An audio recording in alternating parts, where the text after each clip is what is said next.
And I don't want to sound like an alarmist, but it's going to get a lot warmer before it gets cooler.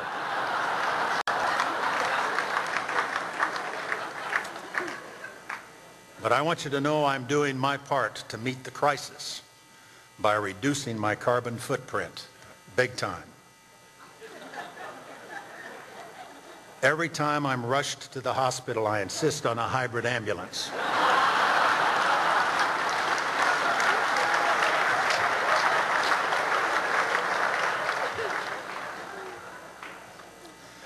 You heard it from the President himself tonight that I'm the funniest guy he knows. I'll take that compliment. But I'll try to forget that it comes from the same fella who thinks that 9 o'clock is late, who believes ginger ale is a nightcap, and who thinks paradise is 40 miles west of Waco. It could also be that by sending me here, the President's trying to soften up my image. After all these years, all the time we've spent together, he persists in thinking I come across as a cold, forbidding, even frightening man. But the President's not alone. Even my wife seems to think my image needs polishing. At breakfast today, I asked Lynn if deep down it bugs her that people have taken to calling me Darth Vader. She said, not at all. It humanizes you.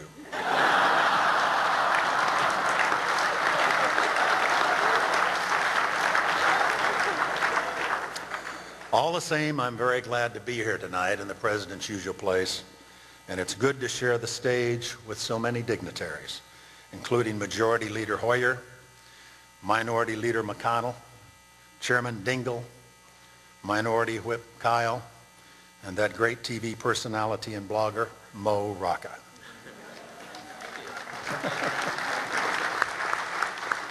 In case you don't know it, Mo's blog is titled Mo Rocca 180, only half as tedious as the regular news. Among his other credits, Mo used to host a TV show called Things I Hate About You. I'm sure I've seen that program, only I believe it's now called Countdown with Keith Olbermann.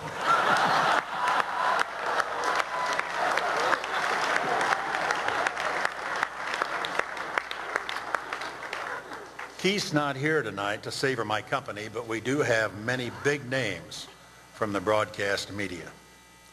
And you could use a little good cheer because these are tough times in your industry in this age of YouTube and the blogs that threaten to overshadow the old media.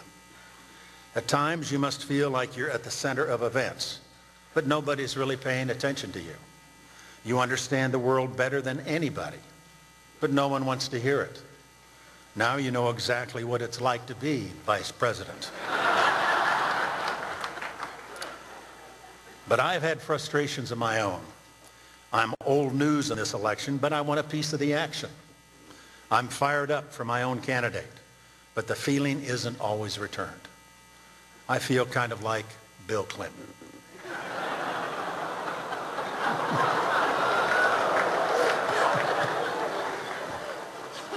But like you, I've been watching the campaign with interest, and I really want John McCain to win.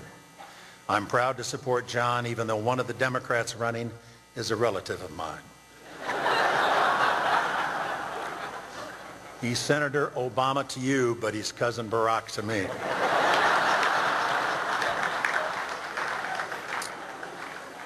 Amazingly enough, it turns out that Barack is also related to Brad Pitt. That means Dick Cheney and Brad Pitt are related. Which explains what Angelina sees in that guy. In any case, you're looking at somebody who is just a couple degrees of separation from the sexiest man alive.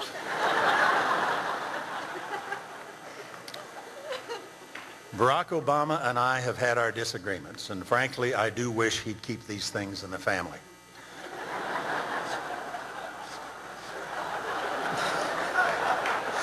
For example, I keep telling him it's time to start thinking about a choice for Vice President. He says he'll find a running mate just as soon as he's got himself a new pastor.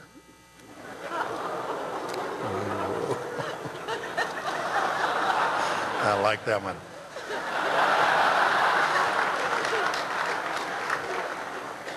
I guess my cousin Barack has sat through some mighty riveting sermons over the years. If he gets elected, you're not going to want to miss those Washington prayer breakfasts.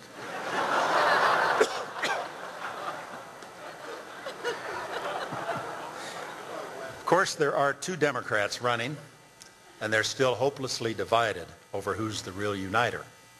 And you and the press need to go easy on Senator Clinton on the whole business about running and ducking from gunfire in Bosnia. She made an honest mistake. She confused the Bosnia trip with the time I took her hunting.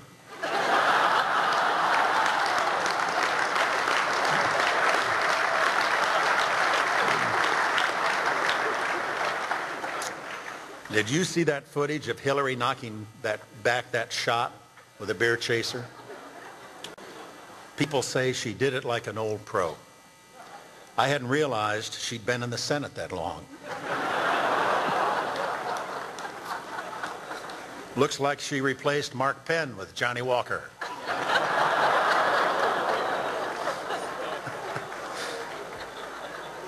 Apparently it was pretty strong whiskey, and there might have been a few more when the cameras stopped rolling.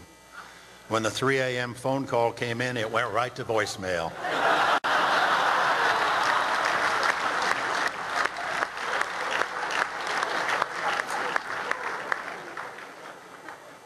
Maybe I'm sympathetic to Hillary because I've had my own troubles with the media.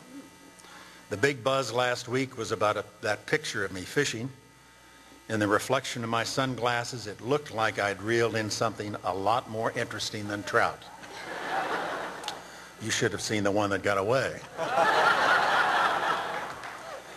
I get asked a lot about that photo. The most common question is, what lure was I using? Anyway, that's the last time I'll go with an outfitter called the Emperor's Club VIP.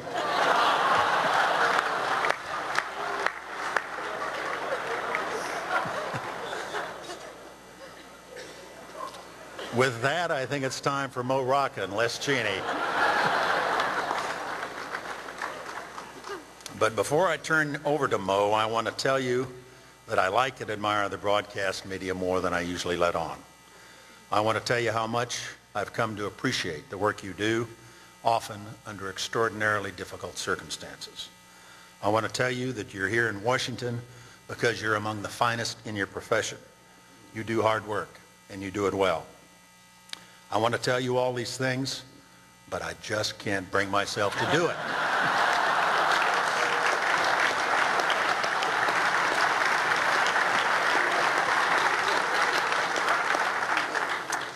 But since it is our last time together at this dinner, I think it's enough to leave you with words I once addressed to Senator Pat Leahy.